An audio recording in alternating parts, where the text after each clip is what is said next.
Hi everyone, I just want to do a quick video about this 2008 Acura TL. I'm currently having some issues with the Bluetooth hands-free-link phone system. So basically, when I was driving along, usually I can just use my Bluetooth and make calls, but I noticed that the buttons here, if you can see them in the dark, they're just lit up a little bit, weren't working. So I went to my hands-free-link menu on my dashboard, and I noticed that it said booting up. So I thought, well, that's not good, and I never got a emblem that said my phone was connected even though I had my Bluetooth system on. So after looking up online, it seems like the hands-free-link box that's up here in the top console by the sunroof usually goes out after a certain amount of time, and considering this car is almost 8 years old and has 155,000 miles, it's probably at about that time when it's going to be needed replacement. And the worst part about it is that it actually drains your battery if it says booting up all the time, because it doesn't shut off when you turn the car off, which is kind of ridiculous. I've had this same thing happen, and it actually says like no information available when I'm on my way back from work, but when I'm on my way to work it says booting up, which is probably the worst order to have it, because having my car and in the middle of a parking lot at work with the battery slightly draining all day is not a good thing to think about.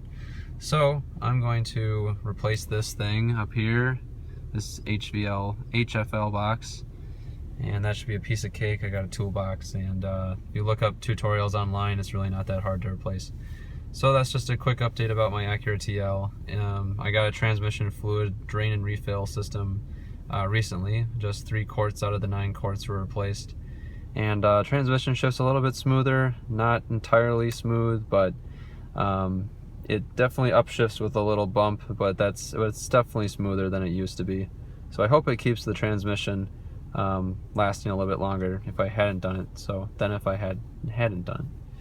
So anyway, no other problems with the car except this, but I'm just gonna take out the box and then put it in my apartment for a while, and maybe after I heat it up and put it back in and replace it tomorrow night or something, maybe it'll be back up and running. I've heard that if you just take it out and put it back in, you can fix the problem that way, or sometimes you just need to replace the box for $180. Either way, I'll give you guys an update when I find out what I need to do. Thank you for watching. Have a great day. Bye. So here's the follow-up video to my to getting this Bluetooth HFL system repaired.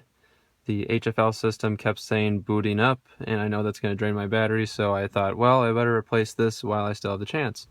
So when you take out the this module here, the dome lights and all the controls, you can just pop it off with a flathead screwdriver, a really small flathead screwdriver, and it just falls out like this. I unplug this green one first, which is the power supply. That goes right there. And then the next one I plugged out was this other harness plug right here. And that must be another power plug to something else. So I unplugged that next, and then I did this screw, this screw, this screw, and this screw.